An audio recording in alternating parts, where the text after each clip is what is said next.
أعوذ بالله من الشيطان الرجيم. بسم الله الرحمن الرحيم. السلام عليكم ورحمة الله وبركاته.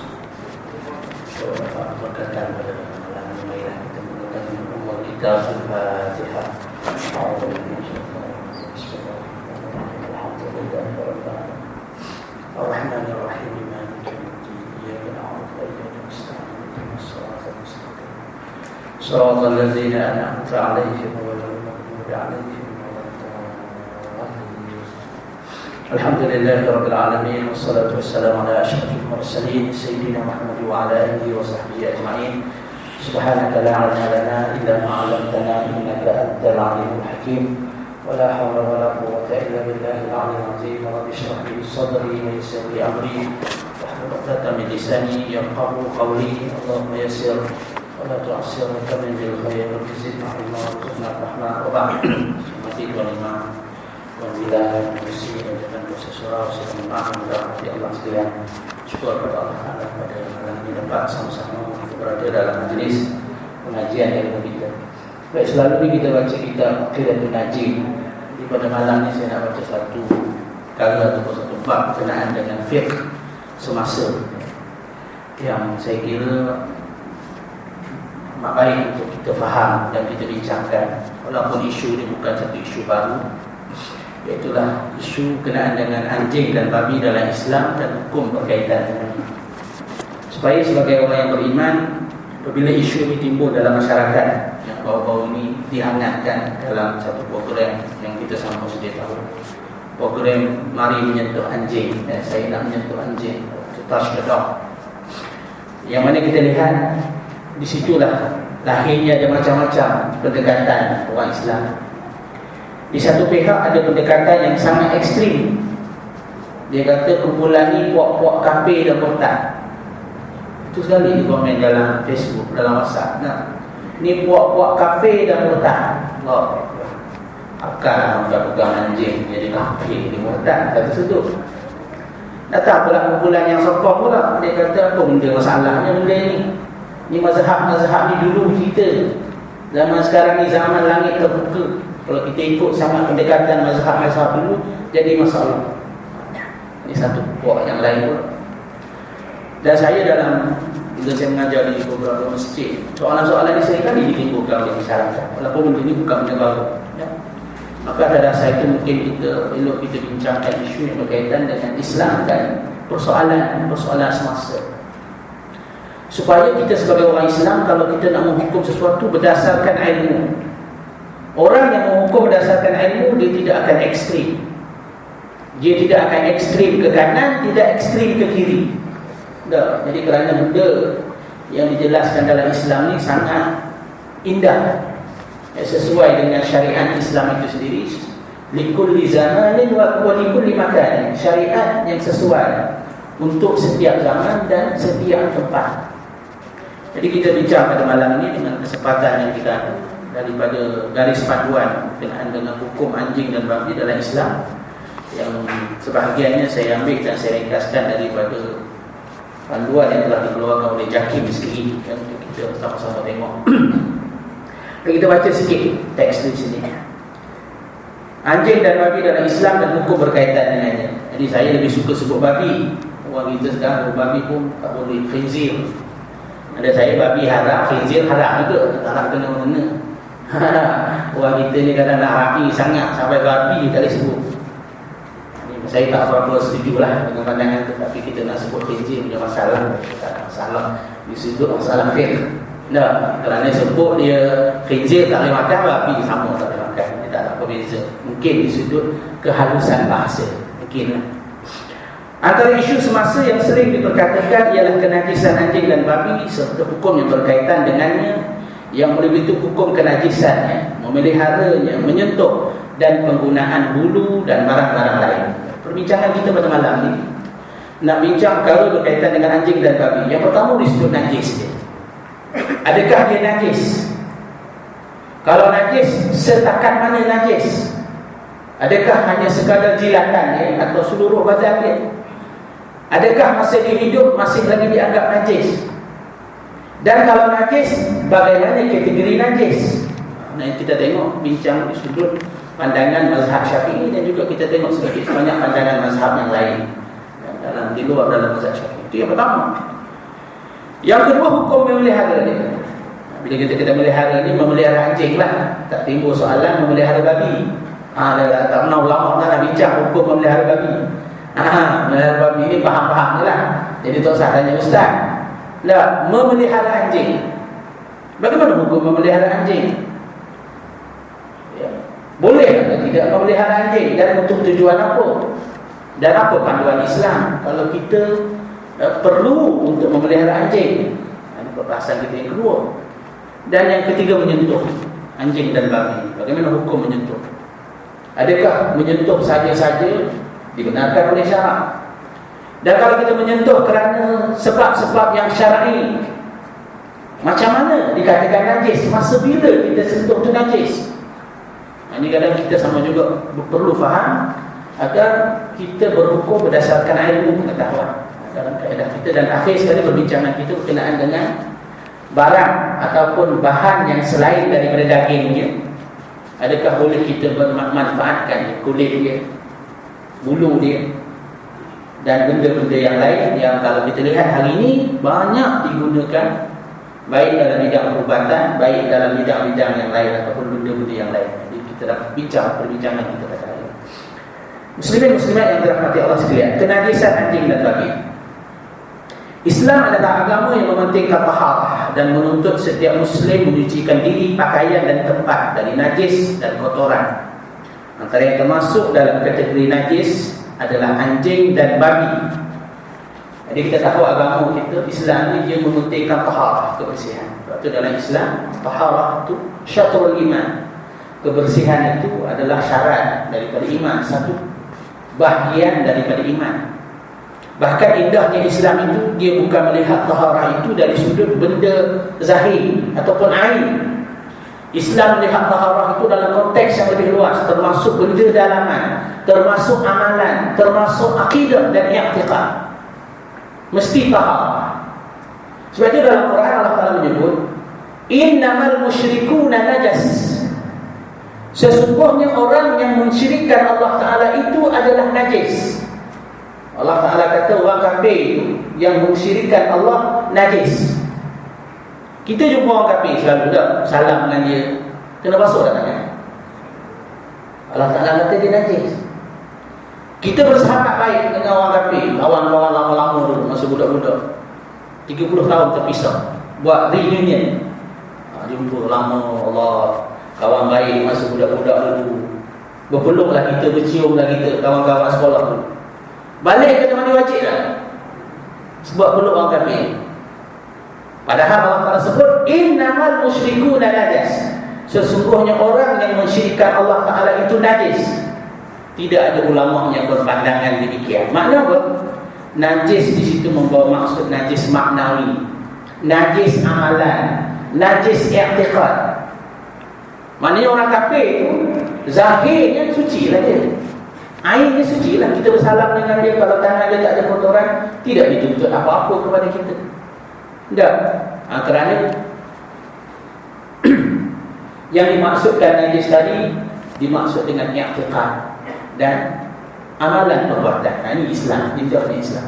Beza Yahudi. Yahudi ni kalau kita tahu, ya, kalau dia betul-betul berpegang dengan ajaran dia, Yahudi, kita pegang dia pun tak boleh. Saya pernah berjiran dengan Yahudi, pernah nak sentuh anak Yahudi. Kalau anak saya main dengan anak Yahudi, bila anak dia tengok baby tak, pegang baby Yahudi, dia pegang suka lah. Jadi bila anak kita pegang, dia marah. Padahal dia main sama-sama. Jadi saya kata, pasal apa Yahudi ni marah orang pegang baby dia? Dia kata tak boleh. Balik saya tak berhati, saya rujuk dalam sumber-sumber ajaran Yahudi. Rupanya saya dapat satu perkara yang disebut di antara perkara yang mewajibkan mandi bagi orang Yahudi ialah bersentuh dengan orang yang bukan Yahudi. Kalau kita pegang dia, kita mandi wajib. Maknanya kotornya kita ni pada mata dia. Tak pada hari kita Islam tak macam tu. Ini nak sekadar gambaran kepada kita bahawa bersih tadi meliputi semua perkara zahir dan batin. Adapun babi, sebahagian ulama menukilkan ijma' tentang kenajisannya seperti Ibn Munzir dalam kitabnya Ijma'. Manakala anjing pula jumhur ulama berpandangan seluruh badan dan anggotanya najis. Baik. Anjing dan babi ini majoriti para ulama. Bila kata majoriti, kebanyakan. Bila kata kebanyakan, bukan semua. Mana mungkin daripada 4 ada 1 yang tidak setuju. Majoriti menyatakan anjing dan babi itu najis. Cuma ada satu pendapat Ibn Munzir, dia kata ijma'. Hakikatnya bukan ijma' lah. Bukan ijma' ni mana? Konsensus, kesepakatan para ulama. Hakikatnya bukan konsensus, tidak ada ijma'. Maknanya memang majoriti para ulama menyatakan kenajisan anjing dan babi.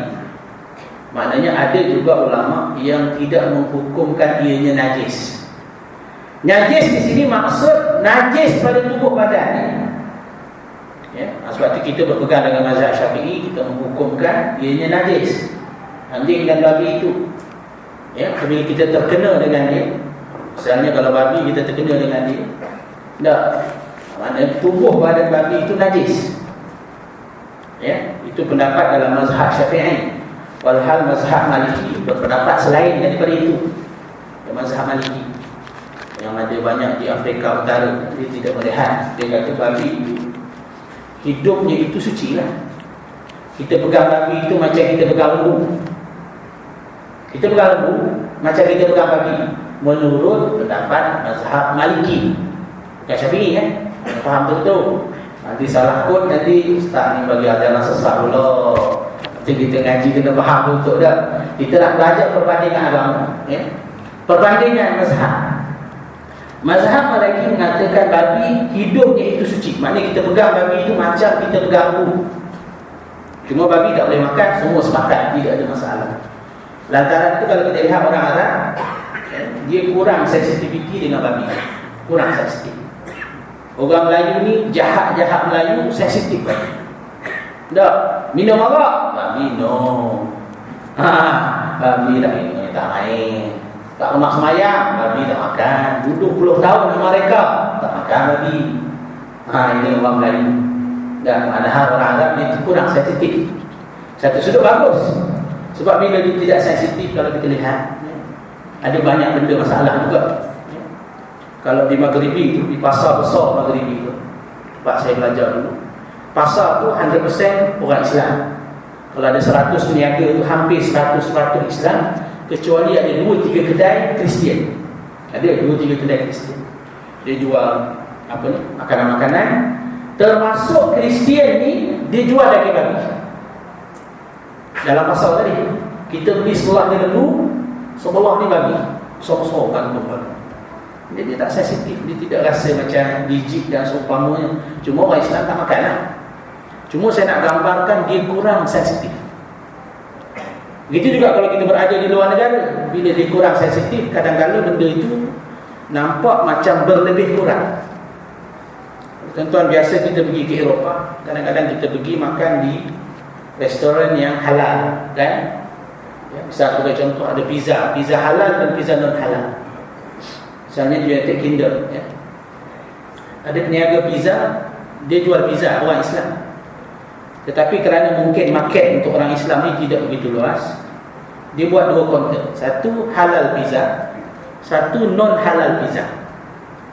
Yang halal pizza ni dia punya top up dia tu semua halal lah. Dia top up dengan lembu yang halal, dengan halal. Yang sebelah kaunter ni top up yang tak halal. Dia nak untuk orang bukan Islam.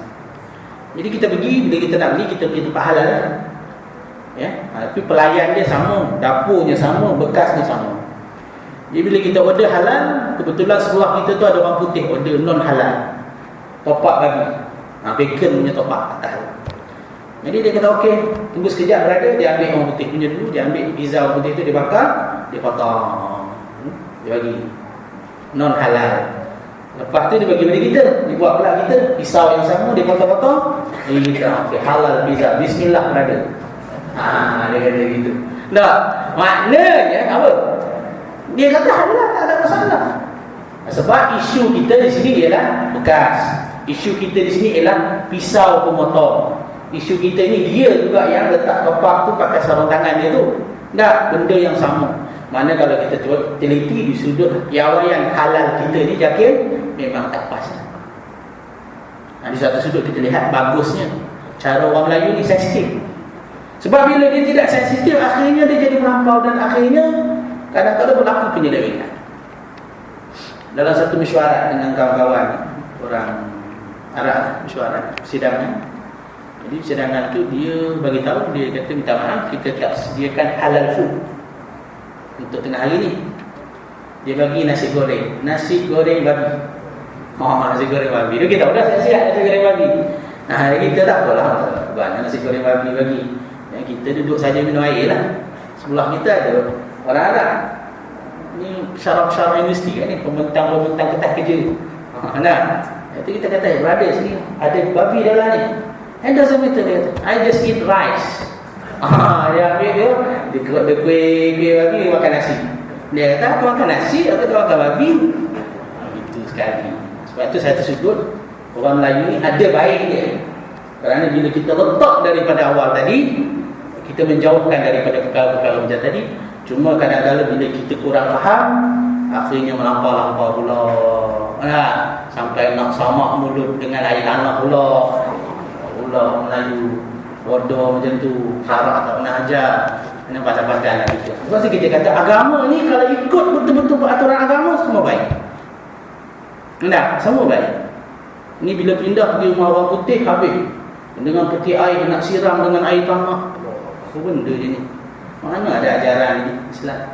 Duduk tempat orang, walhal ada keluasan syarak dalam perkara ini, khususnya dalam bab kenajisan.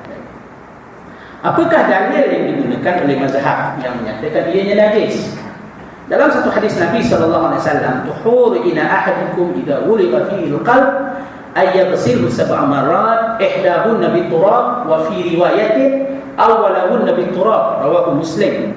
Maksudnya tuhur, cara penyucian bekas kamu apabila anjing meminum atau menjilat pada bekas kepunyaan seorang daripada kamu, maka hendaklah bekas itu dibasuh sebanyak 7 kali, salah satunya dengan tanah, atau dalam satu riwayat yang lain, basuhan yang pertama adalah dengan tanah. Hadis riwayat Muslim, hadis sahih. Hadis ini menunjukkan bahawa anjing adalah najis kerana perkataan tuhur di awal hadis bermaksud cara menyucikan atau sucikan, menunjukkan sifatnya yang najis. Menurut ulama mazhab Syafi'i dan mereka yang sependapat dengannya, anjing dan babi serta yang lahir dari keduanya adalah najis, termasuk peluhnya. Jika lidah dan mulutnya dikategorikan sebagai najis, maka sudah tentu lain-lain anggotanya, yakni seluruh badannya juga adalah najis. Baik. Hadis ni semua mazhab terima, tak ada masalah di sudut sahih atau tak sahih. Cuma mazhab berbeza dalam menginterpretasi pengajaran daripada hadis. Mazhab Syafi'i menggunakan hadis ini daripada benda kecil, dia generalize kepada benda besar. Maksud macam mana? Nabi kata apabila anjing menjilat satu bekas kamu, bekas kita ni dijilat anjing, maka Rasulullah hanya bersih bekas itu apabila dibasuh dengan 7 basuhan, basuhan yang pertama dengan tanah. Mana faham kita dalam mazhab Syafi'i sebab apa kena basuh 7 kali? Sebab najis. Najis apa ni? Najis teruk sangat, mughallazah, najis tebal. Jadi tak padan basuh sekali, berapa kali? 7 kali. Tak padan 7 kali dengan air biasa, dimulangi dengan air tanah. Maknanya dalam faham mazhab Syafi'i, jika bekas kita ni dijilat oleh anjing, tak, jilat oleh anjing, kita pun malah basuh, tampak dalam satu tempat, rendam dia dengan klorok, bubuh sabun, zion apa semua sekali, 2 tahun kita menjauh situ. Angkat 2 tahun bersih, berkilat, menciutkan. Di sudut fiqh mazhab Syafi'i masih lagi najis kerana tidak dibersihkan sebagaimana peraturan yang telah ditetapkan, iaitu dengan air tanah dan 6 basuhan yang biasa. Baik, itu mazhab Syafi'i sebab dia kata najis. Baik. Mazhab yang lain, misalnya mazhab Maliki, dalam memahami hadis ini dia menerima hadis ini juga. Cuma mazhab Maliki ini dia membezakan. Kalau mazhab Syafi'i kata, sedangkan lidah, tempat yang paling mulia pada binatang itu, dihukumkan najis. Lidah itu najis. maka dikiaskan seluruh anggotanya, bulunya, najisnya apabila ia basah, terkena pada badan atau terkena pada benda-benda lain, hendaklah dibasuh dengan 7 basuhan. Makna dalil yang digunakan oleh mazhab Syafi'i dengan jalan qiyas. Sedangkan ini pun kena basuh, yang lain terlebih utama untuk dibasuh. Nampak? Kalau mazhab Maliki, dia kata, mazhab Maliki dia menyempitkan. Nabi kata basuh jilatan. Kenapa basuh jilatan? Ulama-ulama mazhab Maliki mengatakan semata-mata ta'abbudan, patuh perintah Allah, bukan kerana najis. Nampak? Bukan kerana najis, tapi kenapa kena buat? Patuh perintah Nabi. Basuh dengan sabun boleh tak? Boleh. Habis kita basuh dengan sabun, tak ikut perintah Nabi. Nabi suruh basuh 7 kali dengan air tanah. Yang pertama, nah, dia bukan kerana najis. Bahasa mudah, kalau dijilat anjing pun dah, kita bawa sembahyang sah dah. Kita basuh dengan basuhan biasa, sah sembahyang menurut pendapat mazhab Maliki. Nampak? Kemudian mazhab Maliki pula menyempitkan, anjing yang disuruh basuh itu ialah anjing liar, bukan anjing yang dipelihara di rumah. Anjing liar. Kerana anjing yang dipelihara ini yang digunakan sebagai jaga rumah pemburu, dia dihukum, nanti kita akan bincang dalam bab pemburuan. Jadi faham pada kita, mazhab Maliki ini dia sempit. Ini mana ada keluasan agama dalam bab perkara macam ni, ya, ada hikmah yang besar dalam perkara macam ni. Baik, sebab itu kalau kita lihat juga ada sudut kajian pendapat zaman moden, kenapa Nabi kata jilatan?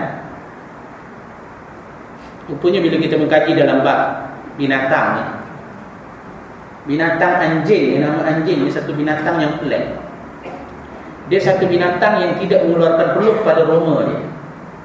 Dia mamalia macam kita lah, macam kucing, macam binatang lain, dia keluar peluh pada roma. Nah, cuma anjing ni dia tidak mengeluarkan peluh pada roma dia. Kalau salah betulkan saya. Ini saya baca berdasarkan sebab saya mengajar tafsir sains di tempat saya, dibuat perbandingan di antara dalil nas dan sebab apa Nabi kata jilat. Hikmah yang dijelaskan oleh para doktor, dia kata kerana anjing ni dia mengeluarkan kepanasan badannya daripada lidah, tidak melalui roma. Sebab itu di sudut teori dia, kalau anjing kita tutup mulut dia, plaster mulut dia, ya, dengan kucing kita plaster mulut dia, kucing kita plaster mulut dia 1 jam dia tak akan mati. Cuma dia rimah je lah mulut dia gitu. Anjing kita plaster dia mulut dia, tidak sampai 1 jam dia akan mati. Nampak? Ini mungkin ada hikmah kenapa dinyatakan perkara itu, jilatan dia, ya. Itu dalil yang digunakan oleh mazhab yang menyatakan sebab ianya najis, ya. Dalam satu hadis yang lain, Nabi SAW diundang satu rumah, lalu baginda memenuhi undangan tersebut. Kemudian baginda diundang rumah kaum yang lain, namun baginda SAW tidak memenuhinya. Lalu ditanya kepada baginda, kenapa? Baginda menjawab, di rumah si Fulan ada anjing. Lalu dikatakan kepada baginda, di rumah si Fulan yang pertama ada.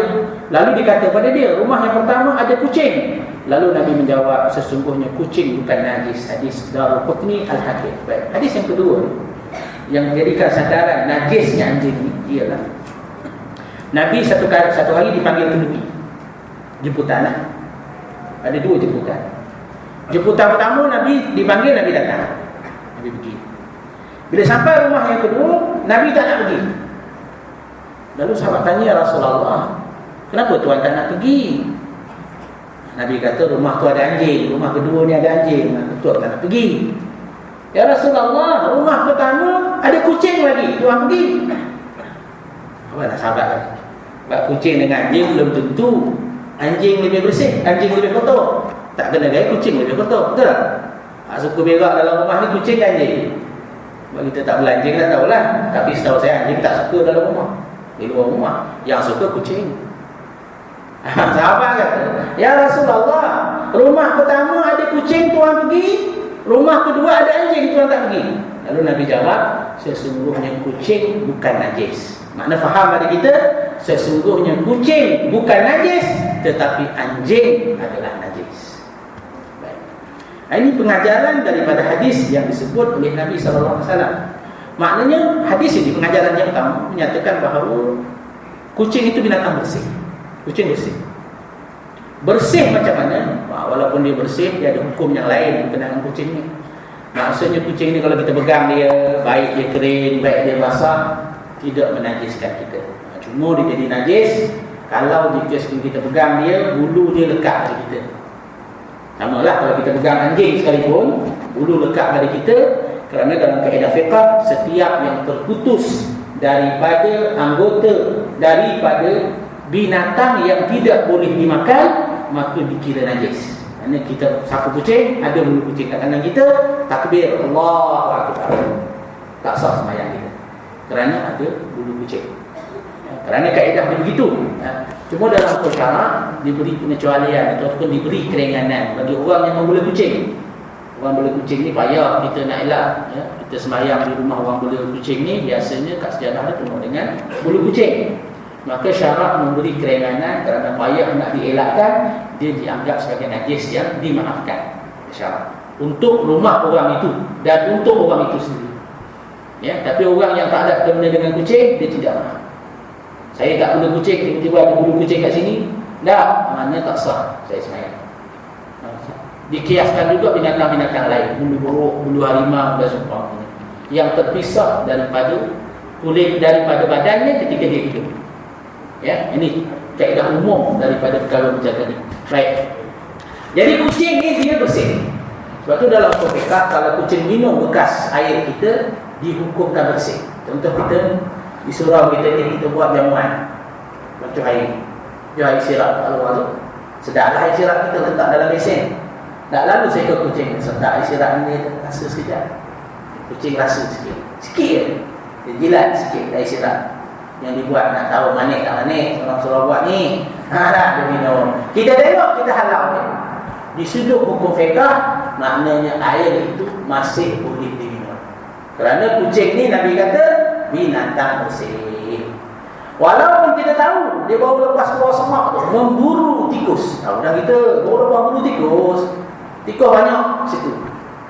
Agak-agak lepas dia memburu tikus, dia berkomor-komor dah. Agak-agak ada. Agak-agak gosok gigi ada. Gosok gigi. Maknanya dia minum bekas kita masih dikira bersih selagi mana tidak nampak ainnya. Kecuali kita nampak ainnya, lepas dia minum nampak darah keluar daripada mulut dia, najis lah air tu. Itu tak usah kucing, Tok Imam minum pun nampak darah, najis juga. Itu tak kira itu kucing. Nak menunjukkan kepada kita, kucing ini air ludah dia minum bekas tadi tidak dikira najis. Berbeza kalau jika sekiranya dijilat anjing. Mana dijilat anjing, maknanya najis lah. Ya, sebagaimana disebut daripada hadis kita yang pertama. Baik, itu penjelasan dalil yang digunakan. Berkenaan dengan babi pula, kenajisannya disebut dalam firman Allah Subhanahu wa taala, maksud katakanlah aku tidak dapati dalam apa yang diwahyukan kepadaku sesuatu yang diharamkan bagi orang yang memakannya, melainkan kalau benda itu bangkai atau darah yang mengalir atau daging babi, kerana sesungguhnya ia adalah najis. Surah Al-An'am ayat 145. Jika daging babi adalah najis, maka sudah tentu keseluruhan badan dan anggotanya adalah najis juga.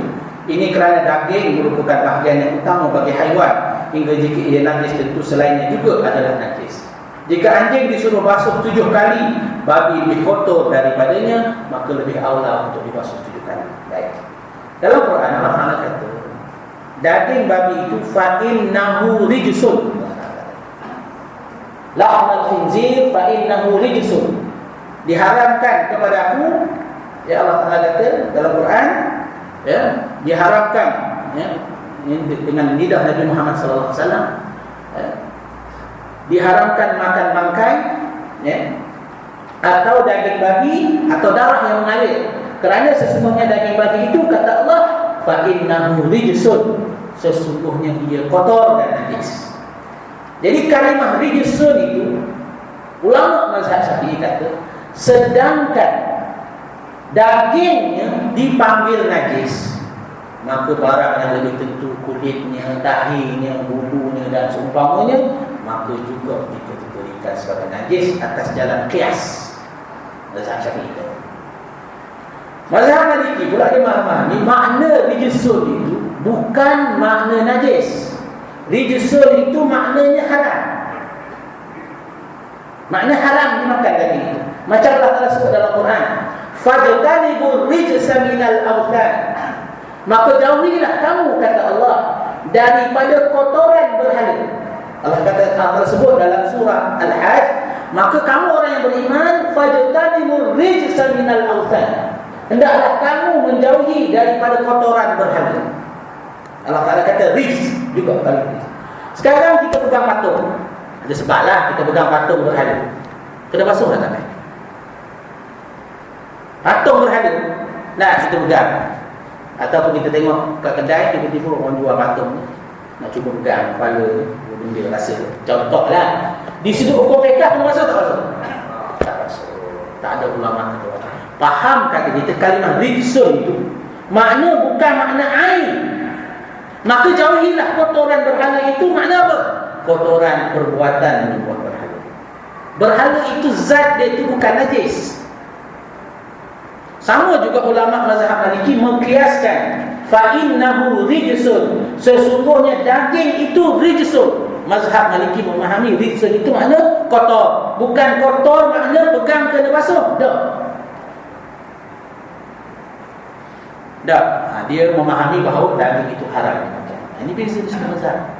Sebab tu kadang-kadang dalam kes-kes macam ni, ulama-ulama pertanian zaman sekarang, dalam keadaan kepayahan yang tertentu, mungkin kita boleh berpegang dengan mazhab Maliki, khususnya dalam keadaan-keadaan yang mendesak. Kalau kita tak terdesak sekarang, tak ada masalah, kita pegang dalam mazhab Syafi'i. Tapi apa kata dalam keadaan-keadaan yang tertentu? Misalnya pelajar-pelajar kita di luar negara yang buat Maggi di United Kingdom, di Ireland, salah satu praktikal yang mereka kena lalui ialah membedah babi. Dia tanya saya, macam mana ni benda ni Ustaz? Saya kata tak ada binatang lain yang nak bedah. Tak ada binatang. Dia kata kerbau payah. Lagi satu, tekstur kulit kerbau tidak sama. Kerana tekstur kulit babi ini bersamaan dengan manusia, dekat-dekat sama manusia. Kalau kita berlatih bedah babi, macam dah ia dah bedah manusia. Saya tak tahu, budak tipu saya. Dia budak perubatan. Dia kata kalau kita bedah babi, rasa macam kita bedah manusia. Kulit dia sama. Jadi budak-budak universiti wajibkan praktikal bedah babi. Dia kata hari-hari main babi. Bila tanya praktikal bedah babi, maknanya di sini kita lihat dalam konteks macam ni, kalau kita pegang mazhab Syafi'i, payahlah sikit. Bukanlah susah mana payah sikit kita nak beramal dalam macam tadi. Tak mungkin kita perlu ditaklid dengan pendapat ulama mazhab Maliki yang mengatakannya ia tidaklah najis. Maknanya kalau kotor sekadar basuh dengan sabun, selesai masalah. Satu. Yang kedua, kadang-kadang orang yang tinggal, kalau di universiti, pelajar-pelajar luar negara, anak-anak kita bertanya, kerana duduk dalam hostel, dapur dikongsi. Ada peti sejuk. Dalam peti sejuk tu kompartmen dia kongsilah semua. Tak, kita budak kita isi lembu, dia isi babi sebelah tu. Jadi maknanya kalau kita lihat di sudut pandangan mazhab Syafi'i, memang masalah kita. Di sudut penyimpanan, kalau jatuh meleleh macam mana pula akan nak curah air tanah dalam peti sejuk kan. Ini satu isu-isu yang kalau kita lihat perlu kebijaksanaan dalam nak beramal. Bukan makna saya kempen untuk ni, tapi nak bagi kita faham keluasan agama Islam. Keluasan agama Islam dalam keadaan-keadaan yang tertentu mungkin kita perlu melihat keluasan ini supaya perkara itu supaya Islam itu dilihat dapat dilaksanakan di semua tempat, dalam semua keadaan. Sebab itu dalam bab fiqh ni kita tak sampai fanatik lah. Susah kita nak berdekat-dekat, kita mempertahankan. Bodoh tu. Mempertahankan fiqh. Benda fiqh ni benda ijtihad. Kita sendiri dalam Malaysia ni, kalau saya boleh senaraikan sekalian banyak kita tidak beramal dalam mazhab Syafi'i. Banyak benda. Saya yang jemaat mukim dan mustautin, kita dah tidak beramal. Sebagaimana difatwakan, fatwa itu boleh. Pada budak-budak kita semayang di asrama, mana mustautin, mana mukim, isu-isu tu. Seperti mana pernikahan, ada juga kita tidak ikut mazhab Syafi'i. Mazhab Syafi'i mewajibkan wali bagi pernikahan itu mestilah wali yang tidak fasik. mazhab Syafi'i. Mana kalau wali fasik tak sah nikah. Bahasa mudah, kalau bapa dihisap rokok mewalikan anak dia nikah, umumnya tidak sah. Tapi ini kita lihat ada kelonggaran syarak.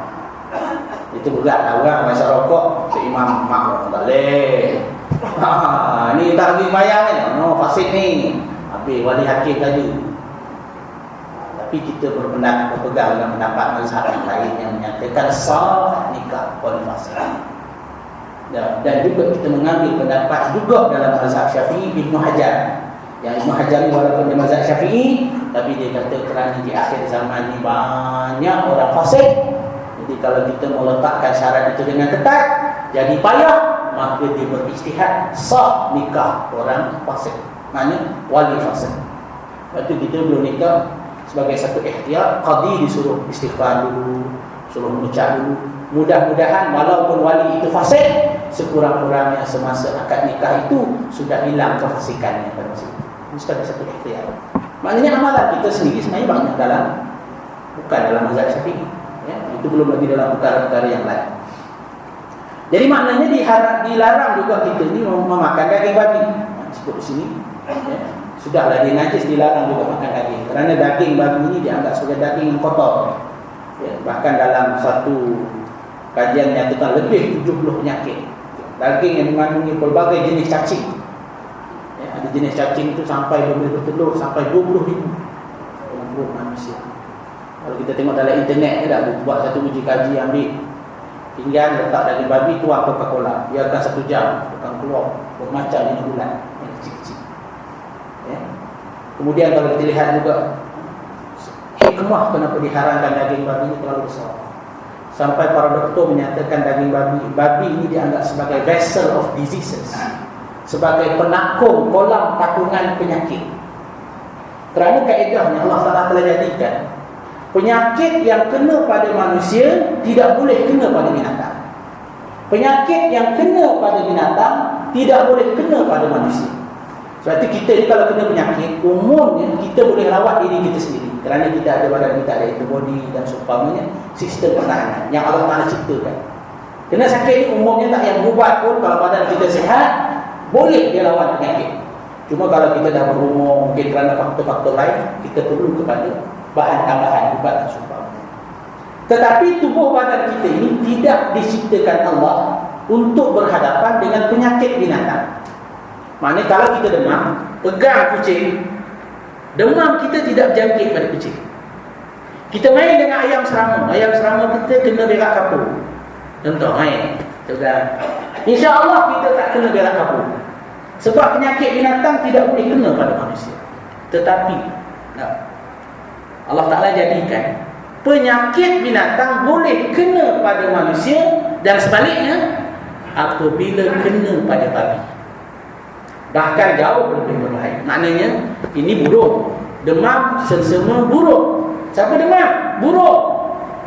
Tak nak kena dengan kita. Tapi bila kena demam selsema burung, pihak berkuasa akan tengok kandang babi. Dia akan cek kandang babi dulu, tengok burung. Dia bunuh burung, dia akan bunuh babi. Sebab apa? Apa kena bunuh babi? Kerana mereka baru dapat tahu bahawa apabila penyakit demam selsema burung ni kena pada babi, virus itu akan transform menjadi satu virus yang lebih berbahaya sampai tubuh badan tidak boleh melawan.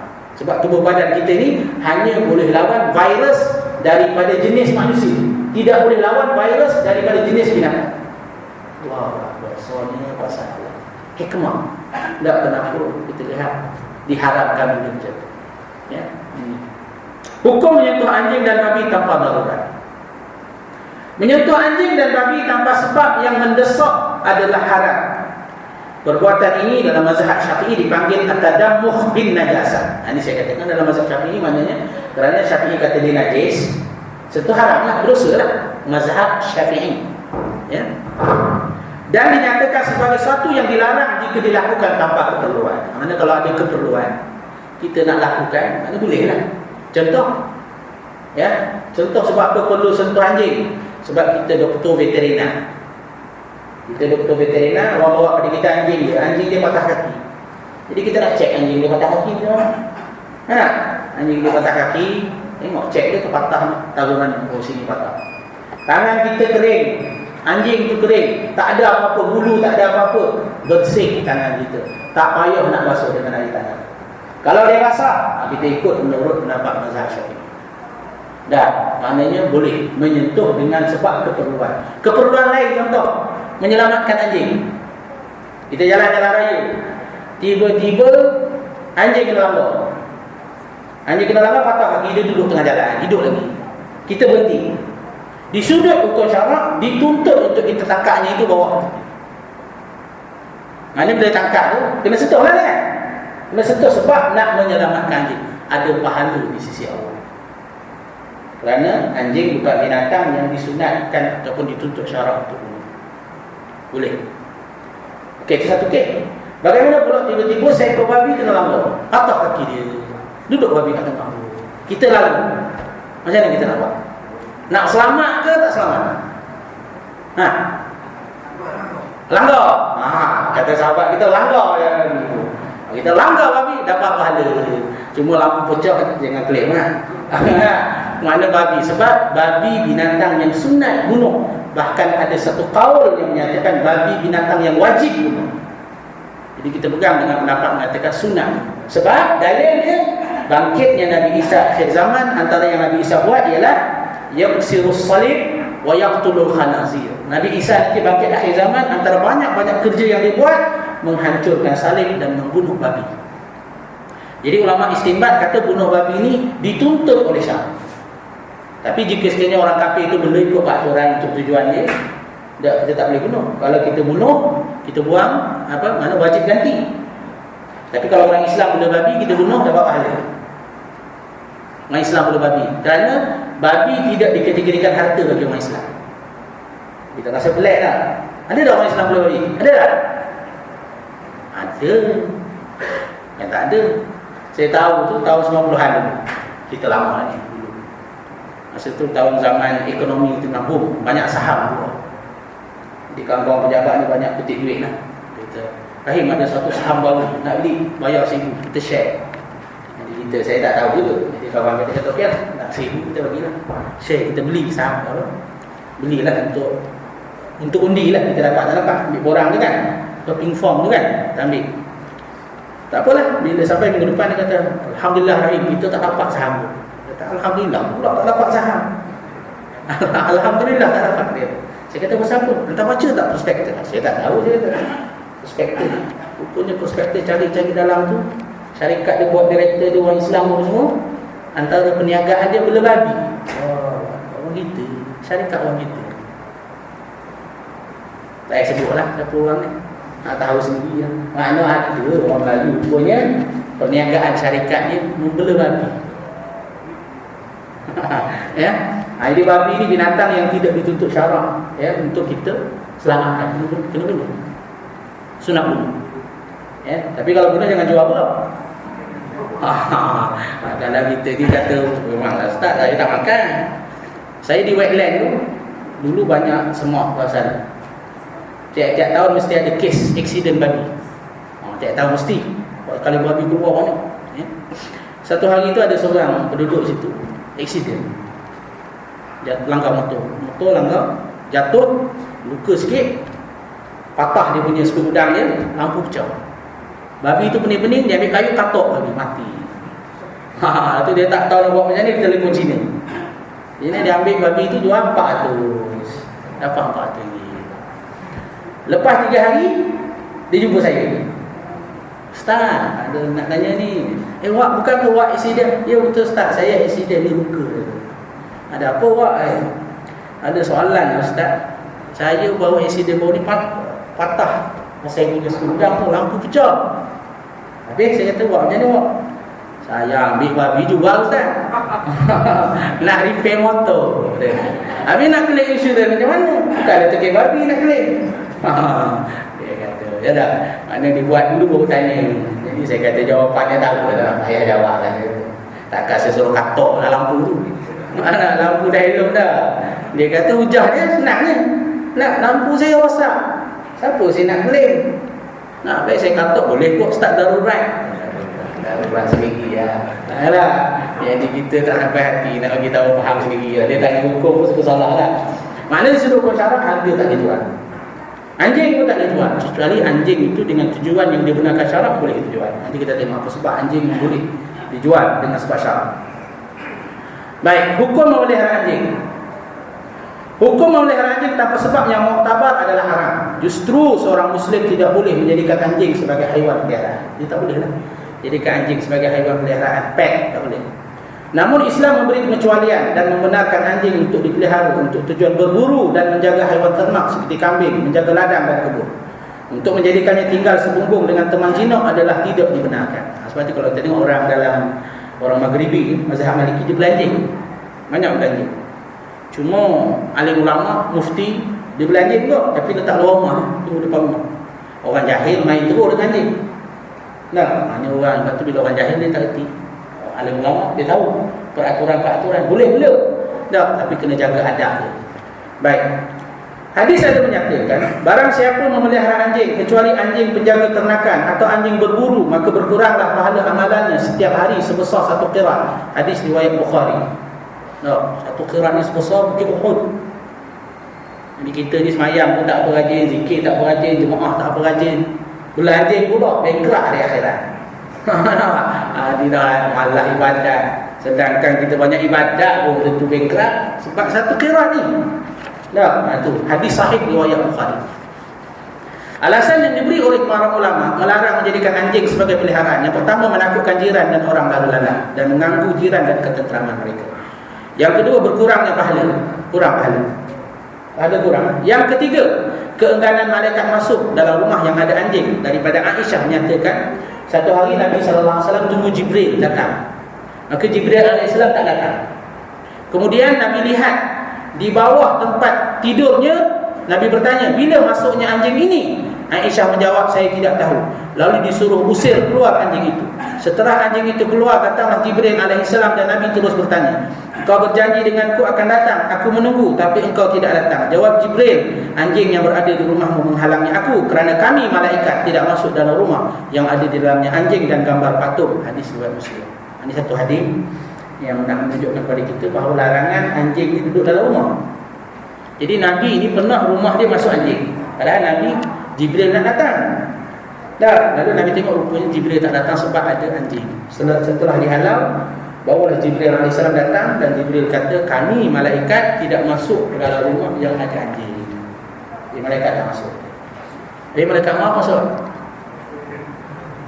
Itu orang tanah mati belanjing ya. Belanjing banyak-banyak duduk dalam rumah. Ada agak-agak kita umur 80 tahun mati dah aku ni, bila masuk belanjing banyak-banyak. Itu. Ni malaikat ni maksudnya malaikat rahmat. Malaikat maut tak kira anjing, bapak anjing, kepala anjing, gajah, dia tak kira. Itu malaikat maut, dia tak makan saman. Ini malaikat rahmat, malaikat yang nak mendoakan keberkatan, nak mendoakan rahmat pada kita, tidak masuk dalam rumah yang ada anjing. Kenapa hikmahnya? Nabi sebut. Adalah rahsia dia. Yang kita tidak tahu. Yang keempat, tabiat anjing yang suka menjilat dan kenajisan jilat itu menyukarkan pemeliharaan. Jadi bila anjing dia main jilat dari sini, macam mana kita nak bersuci? Susah. Terlambat macam ni, bila ada orang Melayu yang belanjing ni, dia orang yang tidak sensitif. Mungkin orang tidak jaga hukum syarak. Kalau boleh dalam rumah. Kerana dah jelas dalil-dalil yang menegak untuk dijadikan peliharaan di dalam rumah. Kalau macam tu. Tujuan maslahah memelihara anjing ini digunakan. Kerana dalam agama boleh juga belanjing dalam sebab-sebab yang digunakan. Antara perkara yang membolehkan membela anjing ialah yang pertama, pemburuan untuk mendapatkan makanan, bukan sebagai sukan atau suka-suka. Firman Allah Subhanahu wa taala, yas'alunaka madza uhilla lahum qul uhilla lakum at-tayyibat ma 'allamtum minal jawarihi mukallimina tu'allimunahunna mimma 'allamakumullah fakulu mimma amsakna 'alaikum wazkuru ismallahi 'alaihi wattaqullaha innallaha sari'ul hisab. Mereka bertanya kepadamu, wahai Muhammad, apakah makanan yang dihalalkan bagi mereka? Maka jawablah, dihalalkan bagi kamu makan yang lazat-lazat serta buruan yang ditangkap oleh binatang-binatang pemburu yang telah kamu ajar untuk berburu. Biasanya orang berburu menggunakan burung elang, jawarih, ataupun mukallim. Mukallim ni anjing sekolah, anjing yang diajar. Anjing yang diajar itu boleh. Kata Allah Ta'ala, fakulu, makanlah daripada binatang buruan yang ditangkap oleh binatang pemburu kamu. Mana anjing itu tangkap, boleh makan. Syarat anjing itu mukallaf. Mukallaf ni macam mana? Kata ulama fiqh, dia boleh tahu apabila disuruh dan boleh tahu bila disuruh berhenti.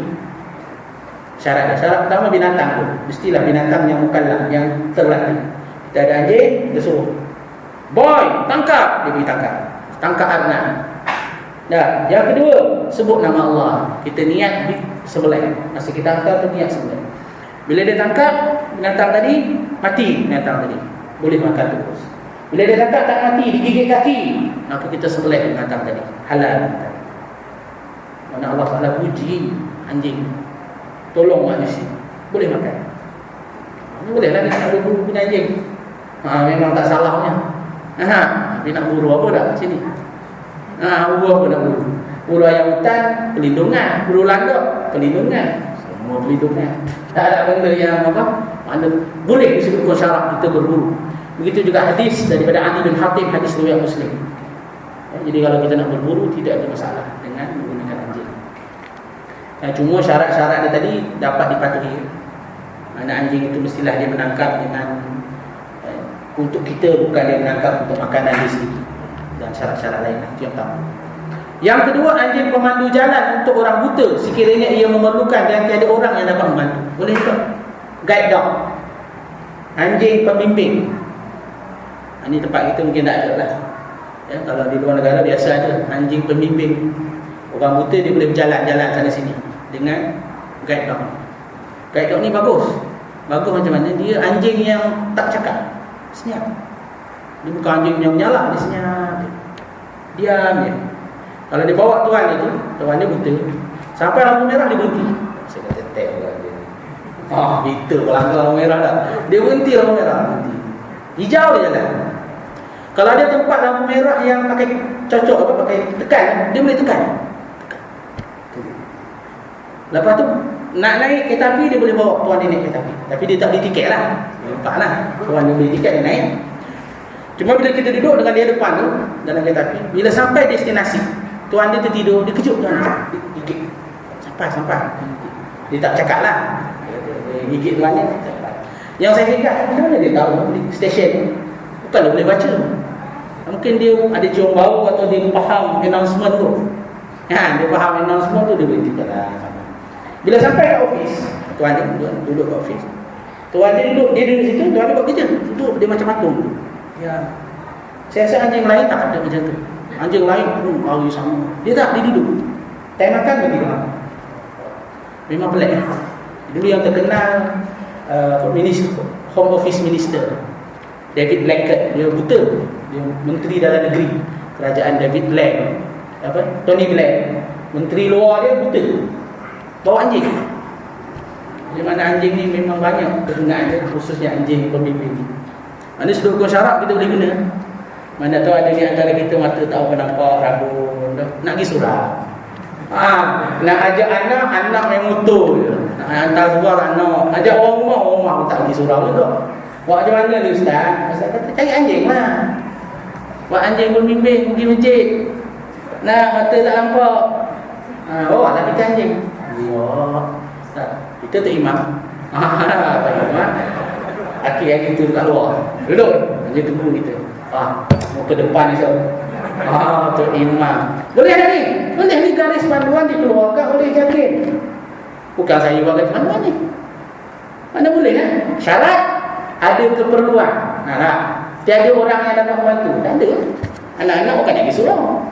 Anjing tolong pergi surau. Allah bangsanya bahaya dah. Cuma kalau kita pegang dia sebagaimana kita belajar dalam mazhab Syafi'i, pegang dia basah, dah kenalah bersuci sebagaimana yang diajar dalam mazhab Syafi'i. Batu anjing ni Allah Ta'ala puji dalam Quran. Allah Ta'ala puji dalam Quran. Dah, yang pertama anjing dalam surah Al-Maidah memburu. Allah Ta'ala puji, tolong manusia. Yang kedua anjing Ashabul Kahfi. Wa kalbuhum basitun zira'i bil wasid. Anjing tu duduk parking depan gua, menjaga kekasih Allah, para wali dalam tu. Sampai dia digolongkan sebagai ahli pasukan Ashabul Kahfi. sampai disebut namanya qitmir. Sampai ada di kalangan para ulama menyatakan di antara 10 binatang yang masuk syurga. Cuma ni qaul dhaif. Ya, antara binatang yang masuk syurga ialah qitmir, anjing ashabul kahfi. Allah Taala puji anjing. Anjing kaki 4 Allah Taala puji. Allah Taala cela anjing kaki 2. Nak dalam Quran. Anjing kaki 2 Allah Taala cela. Famasaluhum kamasalil kalb. Perumpamaan orang yang menjual agama kerana semata-mata nak mengharapkan dunia. Alim ulama ini kata Allah macam anjing. Ulama macam anjing. Anjing sungguh Allah Taala puji. Anjing itu bukan nak hina dalam agama. Nah, kena cara dia betul. Baik, mana anjing pemandu. Yang ketiga, untuk keselamatan pihak berkuasa, polis dan kastam. Boleh lah. Tak unit anjing, unit kastam, boleh gunakan anjing ini sebagai satu keperluan. Ya. Bahkan kalau kita lihat askar-askar sendiri, gunakan anjing. Banyak jasa. Ya. Dalam perang dunia kedua dulu, berapa banyak anjing yang menjadi perwira negara. Untuk orang putih lah. Sampai ada pangkat pula. Ada 1 calik, 2 calik. Kalau dia mati, istiadat ketenteraan. Wah, anjing. Itu anjing. Dahsyat anjing ni, dia tahu benda tu jerangkak sama apa yang akan membunuh askar. Dia sanggup pergi. Dia makan dulu, biar dia mati seorang. Menyelamatkan puluhan askar yang lain. Terpuji tak? Terpuji tak? Bersama. Ya. Jadi untuk keselamatan. Yang keempat, mengawal keselamatan rumah. Yang kelima, membantu peternakan hewan, bela binatang. Bela lembu, bela kambing. Ya. Hebatnya anjing ni, seekor anjing, dalam saya pernah baca dalam satu laporan, seekor anjing boleh mengawal sampai 10,000 ekor kambing. Wah, dahsyatnya. Macam orang di Australia, New Zealand, dia tak boleh kambing kita 120 ekor, main dia kambing. Dia 10,000, 20,000 kambing. Kalau kita ada 30,000 ekor kambing, agak-agak berapa buruh Bangladesh kita nak makan? 30,000. Paling kurang kena ada 30 orang. Hari Ahad cuti. Lepas time jaga kambing main SMS. Ini kambing still. Nah, 30,000 3 ekor je. Makan nasi basi boleh makan.